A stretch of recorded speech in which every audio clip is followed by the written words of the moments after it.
Kansas City, Missouri. Dick Falvey, WDAF local news at 11 o'clock at International Airport now. Temperature up to 63, and it's mostly cloudy. The amended forecast, newly revised for the remainder of tonight, chance for thunderstorms, possibly heavy at times. Low in the upper 50s, partly cloudy with showers ending on Sunday, high in the low 70s. The amended forecast reads flash flood watch tonight. A flash flood watch for the Kansas City metropolitan area. A meeting is scheduled for 10:30 tomorrow morning to decide whether a major construction strike will begin in metropolitan Kansas City on Tuesday. Carl Rogers of the Teamsters Union says business agents of the 10 unions involved will be on hand. The Builders Association rejected a proposed contract yesterday. The old contract expired on March 31st. 10 young persons were arrested last night in a drug raid in Trenton, Missouri by Grundy County Sheriff's officers and the Highway Patrol. Sheriff Forrest Fisher said the raid on a Trenton residence resulted in confiscation of marijuana and drug paraphernalia. WDAF News Time, 11 o'clock. News of the hour, on the hour, from American Information Radio. This is Dan Streeter from New York, and at this hour, published reports say the Senate Watergate Committee's investigation of a $100,000 contribution to the Nixon re-election campaign by Howard Hughes has been blocked by the Internal Revenue Service. An attorney for the Senate committee suggests that the IRS has succumbed to pressure from the White House. Vice President Ford says the Democrats are trying to exploit the Watergate scandal against the GOP. Speaking to California Republican officials in San Jose this afternoon, Ford said, "Let me point out what would happen if we don't stand together, if we don't bring people together.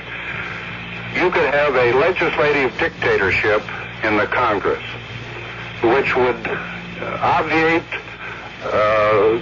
the influence of the White House, would obviate to some extent the influence and the impact of the judicial system." Ford does admit that election defeats already suffered by the GOP this year are discouraging. Shut down at Silver Bay. That story coming up. We live in an age in which most handicaps can be dramatically reduced. The almost blind can be helped to see, and the almost deaf can be helped to hear. Retarded children can be taught to work and play with other children, and in many cases, to read and learn an occupation that will give them independence and a better life. Nearly 7 million American children have learning handicaps of one kind or another, and many parents don't know where or even how to look for schools with special education programs. Special education can help a child overcome his particular learning problems, whether physical, mental, or emotional. If you have a child with a learning problem, or know of such a child, you can find out, free, the location of special education programs or facilities in your state. Just write Closer Look, Box 1492, Washington, D.C., 20013. That's Closer Look, Box 1492, Washington, D.C. The Reserve Mining Company is shutting down its processing plant at Silver Bay, Minnesota, throwing 3,200 employees out of work. But the shutdown is a victory for environmentalists. Correspondent Ron Miller has been covering the story and has a report from Chicago. The Reserve mining trial in Minneapolis has been called the most important environmental case of the century. The trial has dragged on for almost 9 months, with testimony focusing on the health hazards created by Reserve's methods of waste disposal. The company has dumped 67,000 tons of waste into Lake Superior every day. Government experts testified that waste contained amosite asbestos fibers, which could later be found in the drinking water of Duluth and several adjoining communities. To the very end of the trial, the mining firm, which is owned by Armco and Public Steel Companies, denied its waste disposal methods created any threat to public health. But federal Judge Miles Lord called the company's position preposterous and ordered the plant closed. Ron Miller, ABC News, Chicago. The Reserve Mining Company said tonight it would appeal the shutdown order. A federal energy official in Spokane, Washington, says much of the oil that will initially flow through the Trans-Alaska Pipeline will be exported. Jack Robertson says that in the early years of the Alaska Pipeline's operation, West Coast oil refineries won't have the capacity to process all of the oil that they'll be receiving. Louisiana voters apparently have approved a new state constitution. This would be Louisiana's 11th constitution, more than any other state. A new Gallup poll shows that a majority of Americans are still opposed to amnesty for Vietnam draft evaders. However, the Gallup poll says the opposition has shrunk in the past year from 67% to 58%. The Saigon Military Command says communist forces have cut off 1,000 South Vietnamese reinforcements trying to reach a besieged ranger base 35 miles northwest of Saigon. The South Vietnamese force has suffered many casualties. Secretary of State Kissinger addressed the Organization of American States in Atlanta at noon Saturday and said the U.S. was launching a good partner policy. This is Information Radio News. From the Kurt Mears Sports Desk, in NBA playoff activity, Milwaukee over Chicago 113-90, leading the best-of-7 series 3-0. In the National Hockey League playoffs, Philadelphia 3, New York 0. In the American Baseball League, Kansas City defeated Chicago 7-3. In the National Baseball League, it was St. Louis over Montreal 10-4. The Kansas City forecast for the rest of tonight, a chance of thunderstorms with a flash flood watch included. Possible heavy thundershower activity at times, a low in the upper 50s. Partly cloudy with showers ending on Sunday, a high in the low 70s. Partly cloudy and cool Sunday night, low in the 40s. Partly sunny on Monday, a high around 70. Now at International Airport, it's up to 63 degrees and mostly cloudy. Dick Fatherly, WDAF News. Join the fun tomorrow, 1 to 6 at North Hills Bank, grand opening of the Parvin Park facility at 4300 Northeast Parvin Road. Free frisbees, balloons, and more. Don't miss it. Member FDIC. The CBS Radio Mystery Theater presents...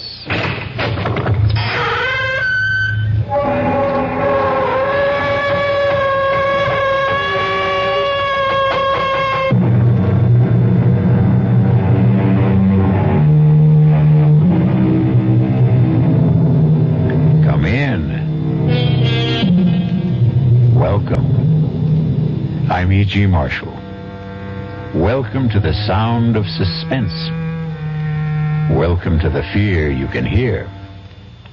Welcome to the world of terrifying imagination. This is a tale about justice, about the lady who stands over the criminal courthouses of America with a blindfold over her eyes. Of course, the blindfold represents impartiality, not faulty vision. But yet, there are occasions when justice seems to be looking the other way. And that's something which bothers Attorney Ned Murray very much indeed. He's getting away with murder, Tony. And maybe he'll get away with another one. Maybe there's an answer. What? I've been waiting a long time to figure out what I could do for you, Ned. What kind of favor might be important to you? Now I know. Tony, you're thinking about killing Rydell.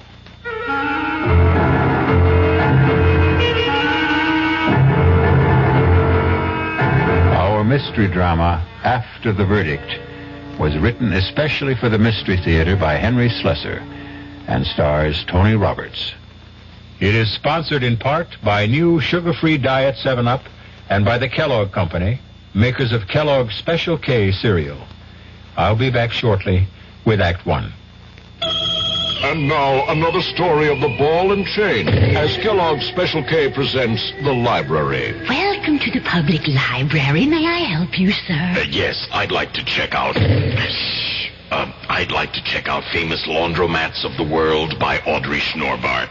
Sir, excuse me, but isn't that ball and chain you're wearing just like the ones they use in the Kellogg's Special K commercial? This ball and chain? Shh. Yes, that one. How are you going to get rid of it? Well, you know, lots of good exercises, and by eating smart at every meal, starting with the Special K breakfast. Don't you have to watch your calories? Yes, and the Special K breakfast is less than 240 calories. Less than 240 calories? Right. A 1-ounce bowl of high-protein Special K, 4 ounces of skim milk, tomato juice, and coffee. It's really tasty, and it's going to help me get rid of this ball and chain. I'd say it's long overdue, get it? Your happy ending could begin with the Special K breakfast from Kellogg's. Who knows how to help you solve your shopping problems? The Better Business Bureau knows. Wednesday, 10 o'clock. I'm back at the office working on a case when my secretary brings me the mail. Thanks, kid. The usual stuff. Then I see it. It's addressed to me, resident. Inside, a fake rabbit's foot. The pitch, A $2 donation or send back the rabbit's foot. My problem? What to do about it. I'll help you with good advice from the Better Business Bureau. Oh, yeah? Spill it. If you receive unordered merchandise in the mail, you are under no obligation to return it or pay for it. Thanks, pal. You're okay. Just another consumer tip from your Better Business Bureau.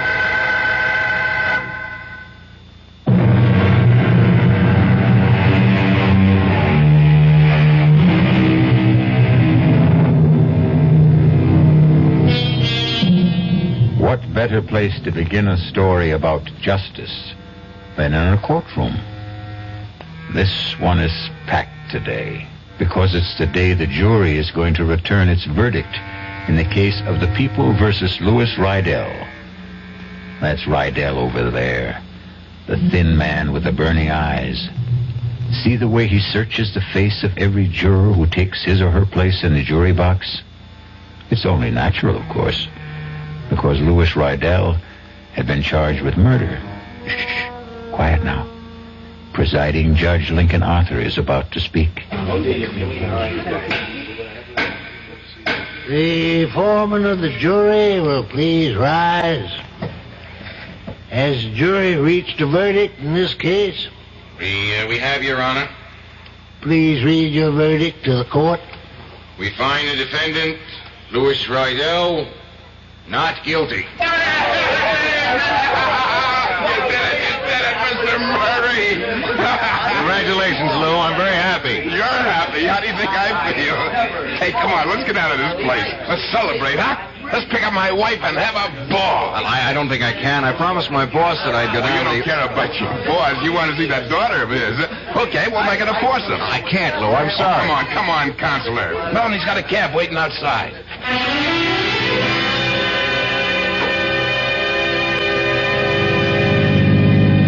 Boy, did I read those faces wrong. I thought, that's a hanging jury if ever I saw one. The only one I was worried about was that little old lady with the blue hair. You just can't tell about a jury from their faces. My last case, well, I thought they all looked friendly, but I lost. You won this one, Mr. Murray. I bet that boss of yours is real pleased. I mean, all this publicity that you got. Well, you're a regular Clarence Darrow.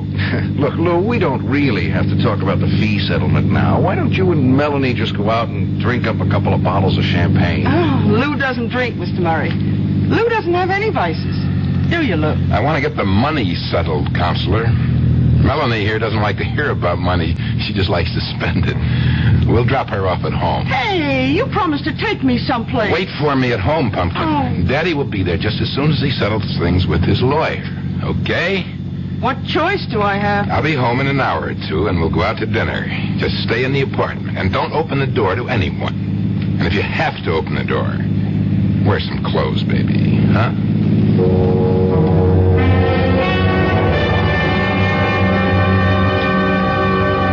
Yeah, this is a nice little office you got here, Mr. Murray. Only, strikes me as kind of small, isn't it? It's big enough, Lou. I mean, compared to that big office down the hall, Mr. Ostrow's. Mr. Ostrow is the senior partner of this firm, Lou. Well, maybe when you marry his daughter. You are going to marry that chick, aren't you? Let's get down to business, okay? I mean, the way she was hanging around that courtroom every day of the trial, I figured she was pretty stuck on you. Lou, this meeting was your idea. You said you could manage to pay about $150 a month, and that's perfectly fine with me. Sure, Mr. Murray, anything you say. We could have settled this in the taxi. I guess they just didn't want to face Melanie for a couple of hours. They needed an excuse. You understand? I suppose so. She's beautiful, isn't she? Mrs. Rydell? No, yes, she's very lovely. She can't help herself, you know. The way men bother her all the time. They look at her and right away they get ideas. It's not her fault. No. She's not smart about it, though. She doesn't know the way men think. Like the way she answers the door sometimes in that sloppy housecoat. She gives people ideas. Like that kid Yost. I feel sorry for that kid, you know? I know you do. It's just too bad that he got himself mugged the day after you threw him out of the house. You wouldn't have gone through all this. you wouldn't be owing me $150 a month. Yeah, I feel sorry for him. Kid delivers the groceries every day, gets the same eyeful every day. His tongue must have been hanging out. Lou, I really have to get on home. I've got a party at my boss's house tonight. But just the same, I'd do it again. That's the way I am. When a guy touches my wife, I get a red fire in my brain, and I can't stop myself. Now, I owe you a lot, Mr. Murray. More than money. Well, forget it. Just learn to keep your temper. I really killed that boy, you know? What did you say? I killed him, Mr. Murray. I waited for him in the hallway the next day, and I grabbed him. He was a scrawny kid. It was like wringing the neck of a chicken. I'd do the same thing again, Mr. Murray, to the next guy who bothers my wife. They gotta learn. Well, I better go now. Melanie's waiting for me. You lied to me. Every stinking word you told me was a lie. Don't be sore, Mr. Murray. I couldn't tell you the truth, could I? I mean, you wouldn't have taken the case, would you? Yes. I would have taken the case and told you to plead guilty with cause. No, that wouldn't have been any good. I wanted you to get me off, and that's what you did. Look, I've got to go now, Mr. Murray. I just want to say thanks again. Oh, you think it's that simple? You think you can just walk out of here? Melanie's waiting for me. She likes to eat dinner early. The girl's always hungry. So long, Mr. Murray. Oh, my God.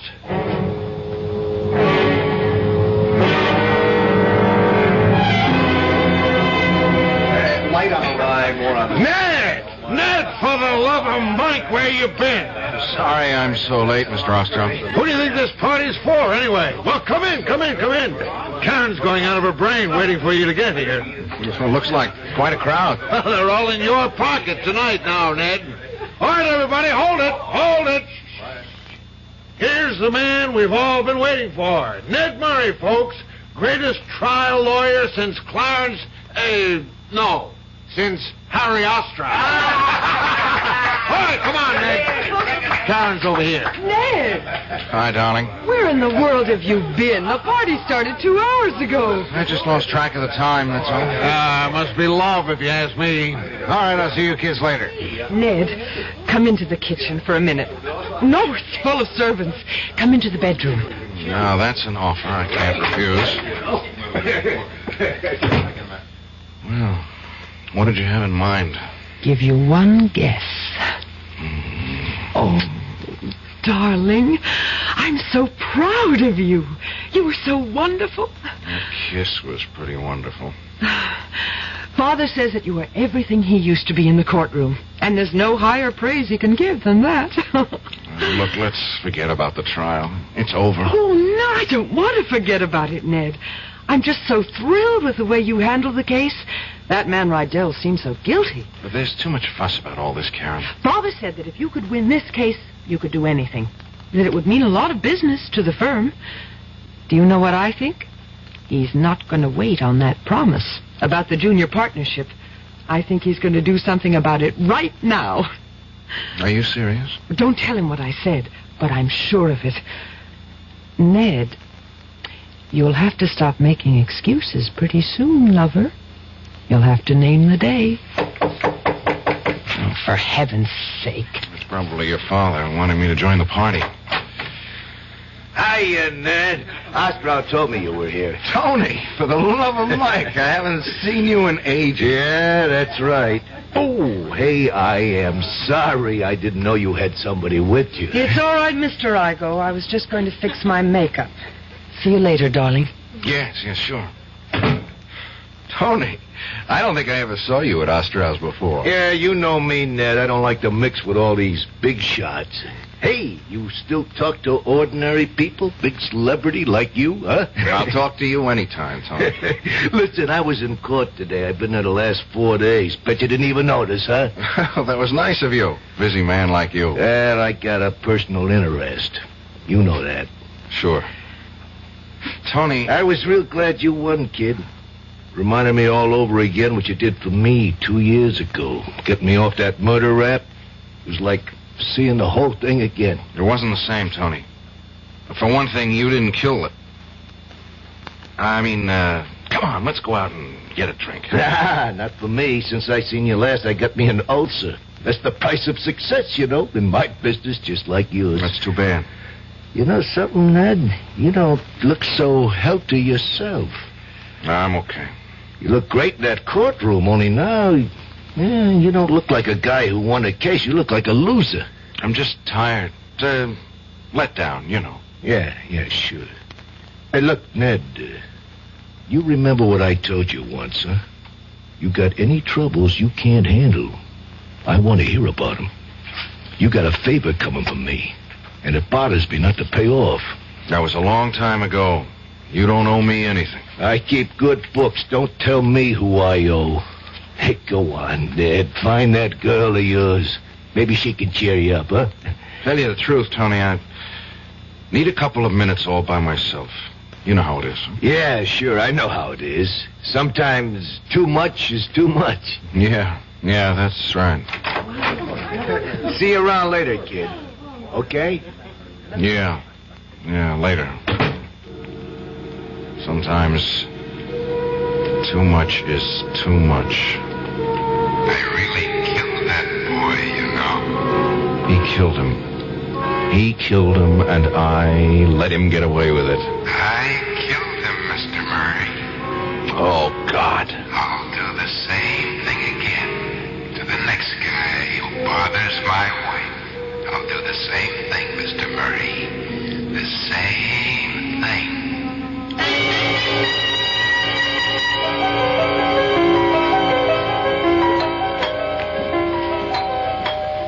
I'm coming. Oh, Mr. Murray. Hello, Mrs. Rydell. Oh, well, Lou isn't home, you know. Oh, he went to see Mr. Fleming about going back to the company. I knew he wasn't home. May I come in anyway? Oh, yeah, sure. Look, do you think Lou will have any trouble? I mean, getting his old job back? You know, he was their best salesman before the trouble happened. They won't hold it against him, will they? I don't know. I want to ask you a few things. Yeah? Oh, well, sure. Mrs. Rydell, before the trial, you told me your husband was the jealous type. Yeah, that's right. But you said there was never any reason for his jealousy. But do we have to go through that again? The trial's over, isn't it? Please, it's more important than you think. Why? This delivery boy, Yost. I tried to underplay Lou's anger about him in court, but he was really pretty sore about the pass he made at you, wasn't he? But I told you all that. Yes, Lou was sore. Sore. He was crazy. I didn't even want to tell him about the kid because I was afraid he'd... Well, you know... Mrs. Rydell, the trial is over, just as you said. Nobody can charge Lou with the same crime again. That's the law in this state. So you've got nothing to lose by telling me the absolute truth. About what? Lou did kill that boy, didn't he? Hey! He waited for him the next day and choked him to death. That's a dirty lie. How could you, of all people... All right. Maybe you didn't know the truth. Maybe you believed your husband the way I did. You get out of here, mister. Please, I'm not through. The reason I know this is because Lou told me himself yesterday in my office. Lou isn't going to change because of the trial. He's an insanely jealous man, and he might very well do the same thing again. Oh, you're awful. I thought you were so nice, Mr. Murray, but you're terrible. I had to let you know how things are with Lou. He got away with murder, and that makes me sick to my stomach. There's not much I can do about it, but maybe you can do something, Mrs. Rydell. Me? You can be careful. Do you understand? No. You've got to make sure he never has any reason to be jealous. Listen, if you think I play around... Even if he misunderstands your behavior, somebody else might get Lou's hands around his throat. It might even be easier for him the next time. He got away with it once. Please, Mrs. Rydell, for his sake. All right, for mine. Don't make your husband kill again.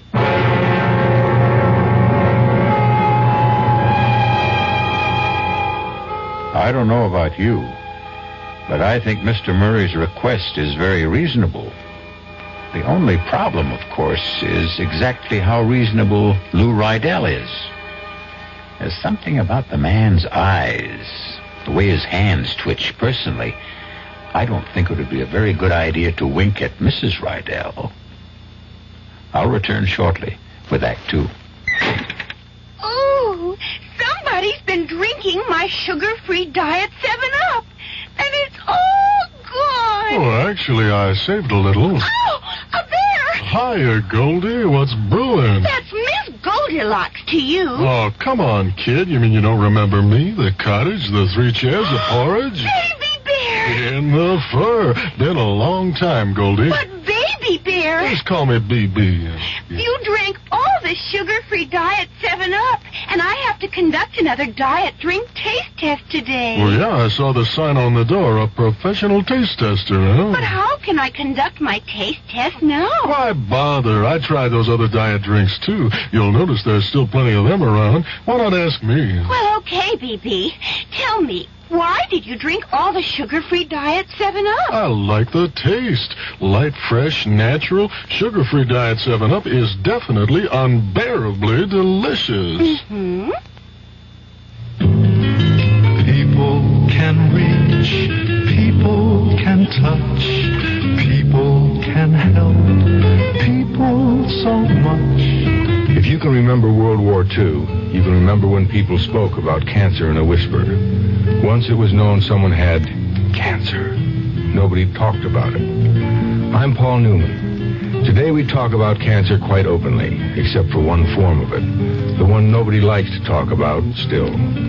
Cancer of the colon and rectum. It's the most common form of internal cancer. Yet doctors estimate 3 out of 4 patients could be saved by early detection and treatment.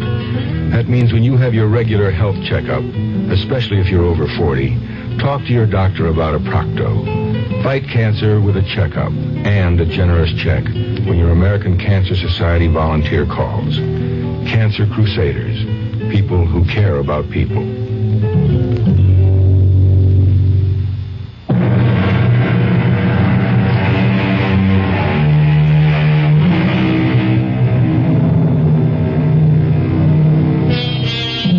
And now here's Act 2 of After the Verdict.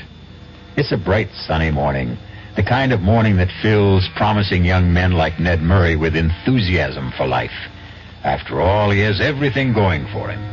A fine career ahead, marriage to a lovely young lady who also happens to be the boss's daughter, and even if his recent triumph has turned a bit sour, it was still a triumph, wasn't it? But as Ned Murray goes to see Harry Ostrow, he finds the sun isn't shining in the big corner office. The shades are drawn.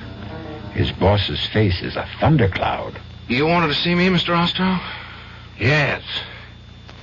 Come in and shut the door. Hello, Mr. Murray. Nice to see you again. Hello, Lou. What are you doing here? Mr. Rydell's told me something I find hard to believe, Ned. I said he must be mistaken, but he swears it's true. Did you go to see Mrs. Rydell yesterday?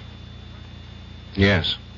Why did you think it was necessary to do that? I had something I wanted to tell her. It was strictly an unofficial visit. You told her I was guilty. You went up there deliberately just to frighten her. I ought to sue you for what you did, Mr. Murray. Lawyer or no lawyer. What kind of nonsense is this, Ned? You didn't say any such thing, did you? Well, did you? Yes, sir, I did. What? I didn't go there to frighten her, just to warn her. Right after the trial, Mr. Rydell here obliged me with a nice little confession. A little late, I'm afraid. Confession? What are you talking about? That's a lie. I don't know what you've got against me, Mr. Murray, but I never heard of a lawyer behaving like this. I didn't kill that boy.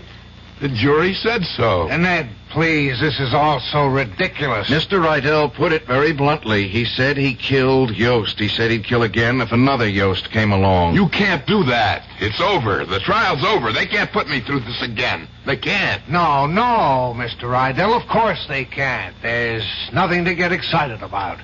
Mr. Murray just misunderstood you, that's all. I read him loud and clear. I knew I couldn't get him back in a courtroom because of double jeopardy, but I thought if I went to the DA, he'd be a lot more careful with his hands the next time. I'll sue you. I'll sue this whole firm for slander. You hear that, Ostrow? Now, please, Ned. Apologize to Mr. Rydell. Tell him you didn't mean it. Apologize? Yes, I should apologize to the state for saving his skin. Ned, you listen to me now. I don't know what went on between you and this man, and I don't care. But he's a client, understand? My client, even if you handle the case. And there's such a thing as lawyer-client privilege. Since when does it include murder? Shut up and listen to me. Anything you do reflects on me, on the way I run this firm. Mr. Rydell got a fair trial under law. Better than fair. Yes. And the jury acquitted him. That's all we have to know. You don't have any right to violate any confidences he made to you. Didn't they teach you that in law school? They taught me something else. They taught me that a lawyer's main concern was for justice. You talk about justice, huh? Go talk to that hoodlum buddy of yours, Tony Igo. If there was justice, you think that crook would be walking around loose? Tony was innocent of that murder charge. Because the jury said so. And they said the same thing about Mr. Rydell here. And that's that, my boy. Understand?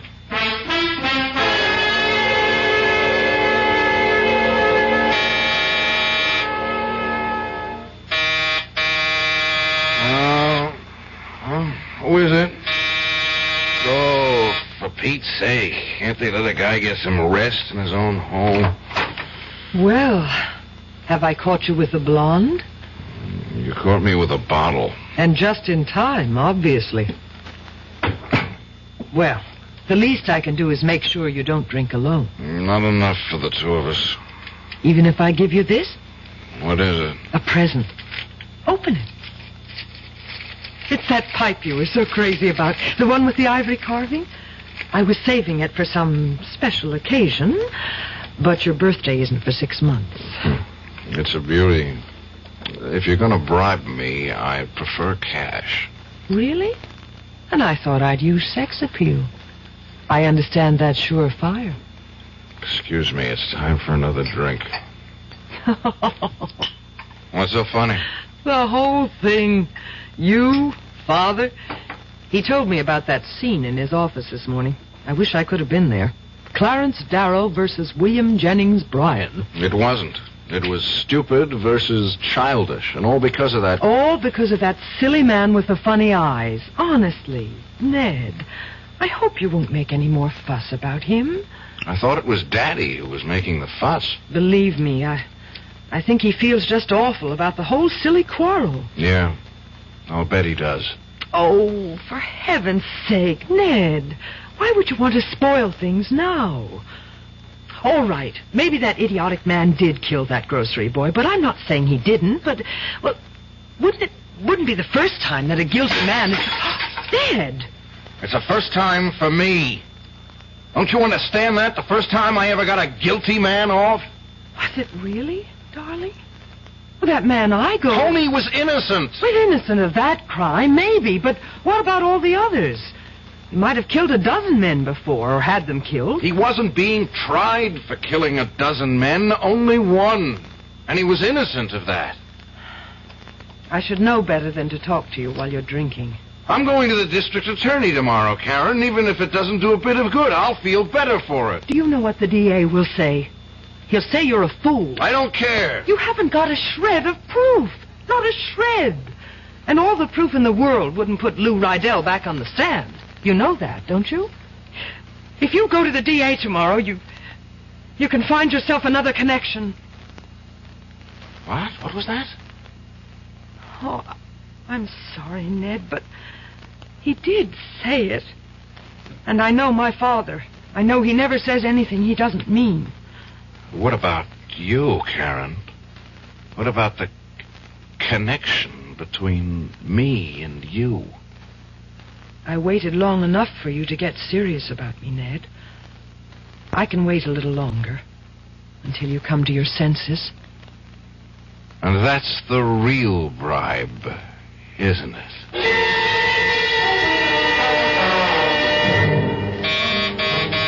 Hey, Ned! Open up, it's Tony! Hey! What? What is that? What's all the racket about? Come on, open up! All boy. Take it easy, will you? Give a guy a chance. Tony, what the heck are you doing here? Boy, you've really been working at it, kid. Huh? I'm an invited guest, remember? No, I guess you don't. About an hour ago, you called me up, told me to come have a drink with you. Well, here I am. Want to change your mind? No. Come on in. I told you, make mine ginger ale or something. I'll drink with you. No, it's a good thing. It's a good thing, Tony. That's about all I've got left. Just one more drink. Hey. What is this, kid? This celebration going on a long time, ain't it? I'm not celebrating now, Tony. Commiserating. That's the word, isn't it? Doesn't sound right. Commiserating. Don't ask me. I never heard it before. It means I'm feeling sorry for somebody. For who? For a dumb kid name of Yost. Dumb kid from the grocery. You mean a kid that got killed? Yeah, that's right. That got killed. Yeah. And you know who killed him? How should I know? Where's that drink? Oh, there it is. Here's the crime, Tony. Put it down, Ned. What? You heard me. Put it down. You want to tell me your troubles? Okay, I'll put on a pot of coffee for both of us.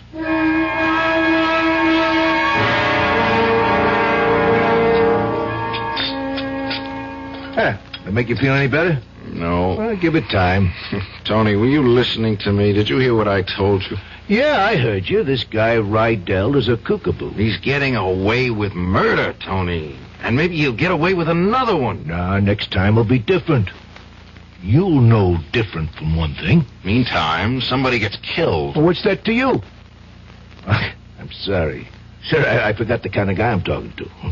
What am I going to feel like when it happens, Tony? Well, there must be some way to nail this crumb. No, there isn't. The law protects him.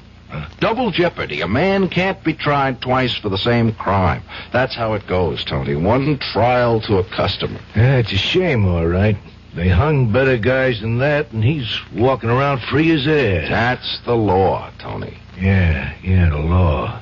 Okay, if it bothers you so much, stop him. Yeah. Tell me how. Everybody else has to pay the penalty, right? Why not him? It's too late. It's too late, Tony. For the law, maybe. Huh? Want some more coffee? No. I think I'll get myself a cup. Yeah, maybe there's an answer. What? I've been waiting a long time to figure out what I could do for you, Ned. What kind of favor might be important to you. Now I know. How do you mean, favor? Well, it won't be just for you. I'd be doing everybody a favor, the whole state, right? Only when it happens, I mean it for you, Ned. Remember that. Hey, it's good coffee. Well, see you around. Tony, wait a minute. Oh, it's getting late, kid. I have to go. What was that you just said? What's in your mind? Nothing. Come on, I did my good deed for day. Let me out of here now, huh? I want to know what you meant by a favor. You know what the word means. You're thinking of killing Rydell. Oh, you see too many movies. Tony, don't be crazy. I don't want that kind of favor, understand? Yeah, sure. Just let him loose, huh? So what if he gets away with murder, huh? Killing him is no answer. Sure, so let some other slobs get knocked off, huh? That's better. I didn't mean all those things I said, Tony. You got the wrong idea. This guy didn't kill a grocery boy. He's killing you too, buddy, and that's what I care about. But you got nothing to be afraid of. Nothing's gonna rub off on you. I know my business, just like you know yours. So long, kid. Tony! Usually it's a very good thing to have friends. Loyal friends who are always willing to do you a favor. But it looks as if Tony Igoe is going to do a good deed by committing a very bad deed. The question is, can one murder avenge another? We'll find out shortly when we return with Act 3. You've seen the Budweiser commercials on television, and maybe you've wondered how long people have been putting that famous Bud label on things. Well, not as long as the brewers of Bud have been putting things on the label. Things like a list of Bud's most important ingredients. Quote, brewed by our original process from the choicest hops, rice, and best barley malt. And things like the following statement. This is the famous Budweiser beer. We know of no brand produced by any other brewer which costs so much to brew and age. Our exclusive Beechwood aging produces a taste, a smoothness, and a drinkability you'll find in no other beer at any price. Unquote. Yes, brewing beer right does make a difference. Read the Bud label. Taste the king of beers, and you'll agree, when you say Budweiser, you've said it all. Anheuser-Busch, St. Louis. You're 17. Well, that's plenty old. Old enough to know about things like grass and speed and acid and smack. We probably can't tell you anything about the stuff you haven't already heard, or maybe even found out for yourself. So we don't intend to give you any advice. You wouldn't listen. But the trouble is, neither will your kid brother. He doesn't know half of what you know. He doesn't know how dope can affect your body. He's never spent a violent night hugging a friend who was on a bad trip, or watch a guy nod off in class and fall to the floor. He's just a kid, and a real setup for anybody out there selling the stuff. We'd like to warn your little brother. Too bad he doesn't trust us. We can't get to him. But maybe you can. An Advertising Council campaign.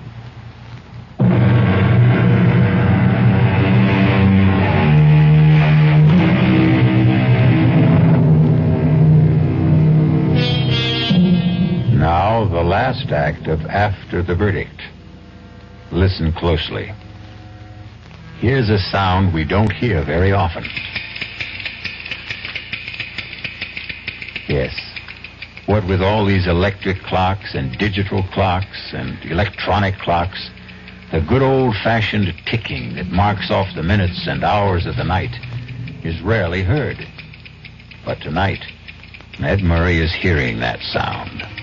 Hearing it from a clock which normally purrs softly on his night table. But Ned's hearing is highly sensitive tonight. His brain is tuned like a high-frequency instrument, picking out the slightest vibrations, tuning in on voices he doesn't want to hear. Sure, I killed that boy, Mr. Murray. I waited in the hallway and I grinned. It was like wringing the neck of a chicken. It won't be just for you, Ned. I'd be doing everybody a favor, the whole state, right? Yes. That's true enough. They hung better guys than that, and he's walking around 3 years ahead. Yes. Everybody has to pay the penalty, right?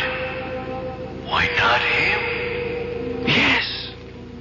It's true. Why shouldn't he pay? A man is murdered. A murderer has to pay. Tony is right. He's right.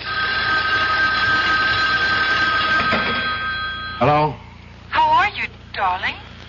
I'm all right. I'm in bed. Oh, I'm sorry. Did I wake you up? No, I was just lying here. You're not sick, are you? No. Well, it's only 10:30. I didn't think you went to bed so early. I did tonight. You're angry with me, aren't you? No, Karen, I'm just tired. I drank too much. Oh, I knew you'd do that. Ned, I'm so mixed up. Well, what's there to be mixed up about? The choices are pretty clear, aren't they? Are they? Not to me, they aren't. I don't think things are ever that simple, especially when it comes to law. Just ask your father. He knows all about the law. He knows how to make money at it. That proves it. That isn't fair, Ned. No, I suppose it isn't. Don't you remember what he used to say? That if the time ever comes when right and wrong are absolutely clear, there won't be any need for lawyers. Your father didn't say that, Karen. He was quoting someone. Who? Judge Lincoln Arthur, as a matter of fact, the judge at Rydell's trial. Well, it makes very good sense to me. Yeah. Judge Arthur always made sense to me, too. Karen, do you mind if I hang up now? And you are angry. No. It's just that I have to make a call. A very important call. All right, Ned, but will you call me tomorrow? Yes. If there is one. Good night, Karen.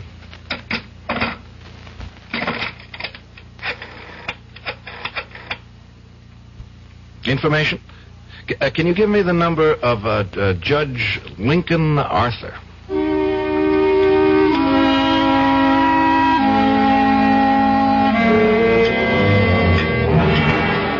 Sure you don't want any wine, Ned?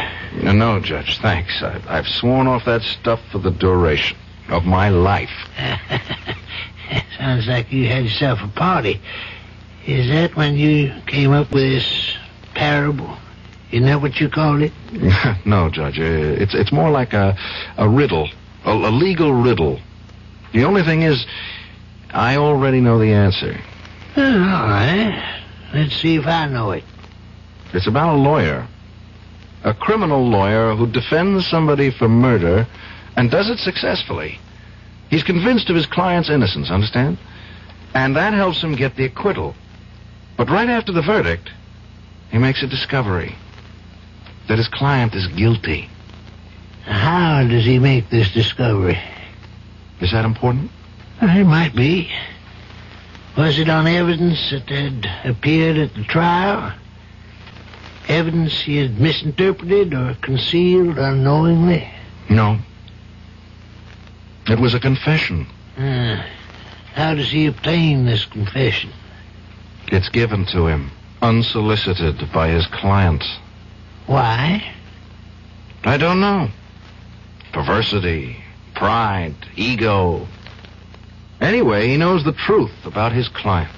And he knows something worse. That the man is more than capable of committing a similar crime. In fact, he boasts of the possibility almost gleefully. Any witnesses to this confession? No. And when he's confronted with it, the client denies ever having made it. You're not asking a legal question, Ned. I'm sure you know where your hypothetical lawyer stands legally. In the middle of nowhere. Is this a moral question, maybe? Well, you might say that. I mean, if you were that lawyer, Judge, what would you do? If I were that lawyer, Ned, and if I were your age, I suppose I'd do what you're doing now. I'd get angry. With my client, with myself, maybe even with the law. But if I were practicing now, I think I'd feel different. How different? I wouldn't feel anger. Only pity. Pity? For a man like that? Yes. Exactly for that kind of man. Man who feels a compulsion to confess must have felt a similar compulsion to kill. They're symptoms of the same disease, Ned. And if there's one thing the law has learned in this century, it's the ability to feel compassion for the emotionally disturbed. Yeah, he's that all right, but that doesn't... Dad, this parable of yours, you talking about Louis Rydell? Yes. He told you that he murdered Yost? He did, I swear it. In my office, the same day of the verdict. Oh, for God's sake, Ned, use your brains. Can't you see that the man's mentally ill? Everything points to it. He killed a boy just for putting an arm around his wife. He confesses when there's no need to confess. Is it worthwhile venting all this anger against such a man? But he's dangerous. He'll do this again, Judge. If a man just looks cross-eyed at his wife, it'll be another excuse for murder. If he had confessed this to you before the trial was over... I would have demanded that he plead guilty. He'd be waiting to serve a life sentence right now. And Ned, you're forgetting something. What? I was the judge at the trial. It was my prerogative to pass sentence, not yours. It was first-degree murder, premeditated. Ned, if the jury had brought me a guilty verdict, I would have recommended psychiatric examination with a view to confinement at an institution for the criminally insane. But you didn't know he was... I mean, even I didn't know he was crazy. Well, do you know it now? Do you feel it now? Do you recognize that he needs cure more than punishment? Punishment?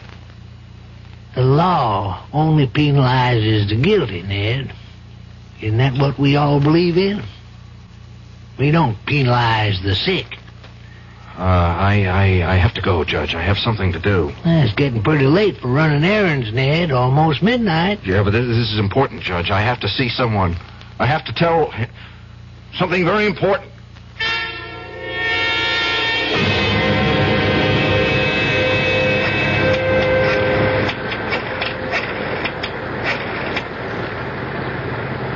Hello? Is this Lucerne Dispatching? My name's Ned Murray. I'm a friend of Tony Igoe. No, Murray. That's the last name, not the first. Look, it's very important that I reach Tony as soon as possible, only this is the only number he ever gave me to reach him. But he's got to have a home phone, right? So help me, it's important. It's a matter of... Look, who am I speaking to? Lady, please, I'm in a phone booth and it's pouring like hell and I'm getting soaked. No, I'm sorry. I didn't mean to talk to you that way. Yes, I realize that, but if you could make this one exception. Well, how do you know he isn't home? For God's sakes, it's after midnight. Yes, all right. He couldn't have gone there tonight. He couldn't. Taxi!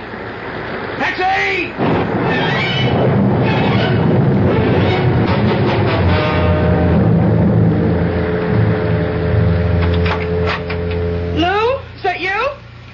Yeah, it's me. Disappointed? Where the heck have you been? I've been taking care of business. What business? Since when do you sell shoes in the middle of the night? I was taking care of some competition. That's what I was doing. What are you talking about? Go on, pretend you don't know. But I don't know. I don't know what you're talking about. You know something, Melanie? You make a rotten liar. I'm not lying. For God's sake, Lou, will you stop staring at me like that? I'm looking at you the way other men look at you. What other men? The one who comes around here every day when I'm out pounding the pavements, peddling those lousy shoes to those stores. Oh, Lou, nobody comes around. You're just in one of those crazy, jealous moods again. Well, I got news for you, Pumpkin. There's one boyfriend who's not coming around anymore. Are you still talking about that poor, dumb grocery boy? Lou, I told you there was... No, I'm talking about the old guy. One with the white hair. One who's been hanging around here all night, looking up at our window, waiting to make sure that the coast is clear. You're crazy. I don't know any white-haired guys. Well, you'll never get to know this one, because he's got something wrong with him, baby. He's got a carving knife in his stomach. Lou. Oh, my God, no. Lou, you didn't.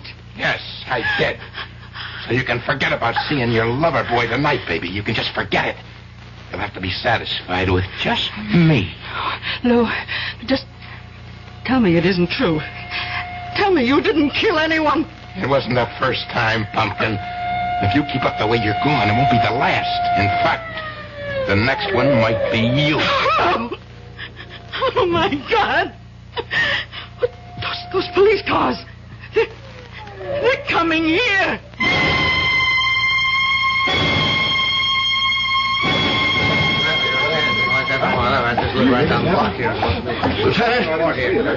Lieutenant Gerhardt. Oh, hi, Ned. What are you doing here? What's going on? What's all the crowd about? Oh, wait a minute. You know the victim, don't you? Is that why you're here? You get a tip or something? Victim? Who? Tony Igoe.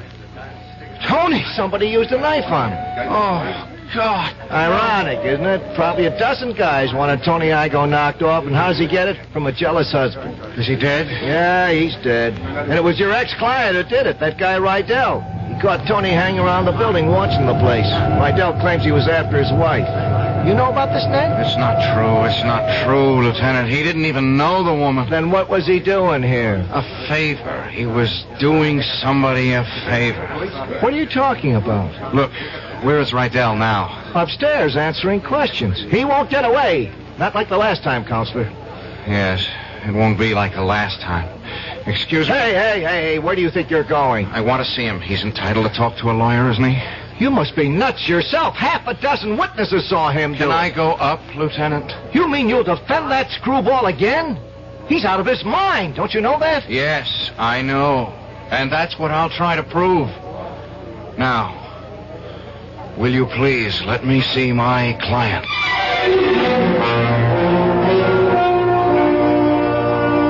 And so Ned Murray is about to try for still another verdict. This time a verdict which will carry a punishment more befitting to the crime. And something tells me that he'll be very successful. Not just as an attorney, but as a human being. I'll be back shortly.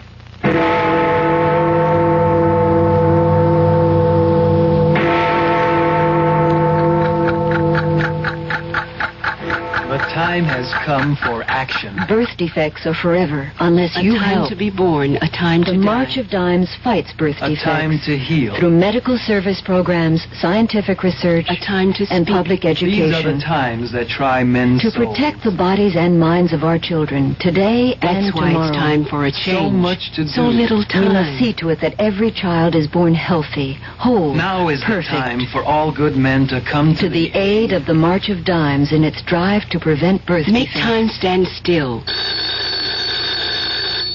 Wake up. It's later than you Remember, birth defects are forever unless you The help. time has come for The time has come for action. Give to the March of Dimes.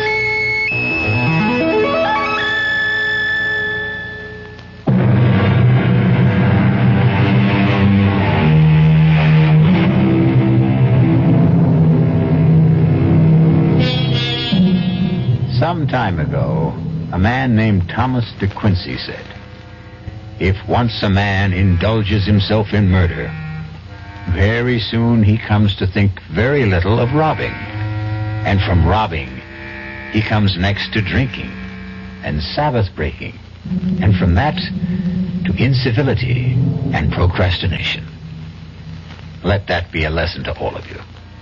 This quotation and this story have come to you through the courtesy of our Radio Mystery Theater.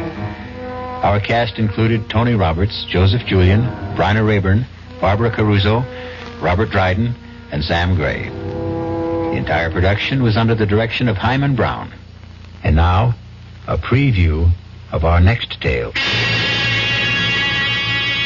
I take it you are referring to Miss Helene Friend? Where is she? Back at her hotel. I had her sent back immediately. We did not want to speak to her, just you. Okay. You have the floor, Mr. Kolodinos. Kolodinos, Monsieur Nash. It is an old name. In my country, a revered name. I'll do my best to remember. Well, continue. A question, monsieur. Why are you in France? As we say at home, none of your business. I like you, Monsieur Nash. You are refreshingly candid. You are working for FNB. You are a trusted, intelligent worker, well thought of. Thanks for the information. When I get back, I'll put in for a raise.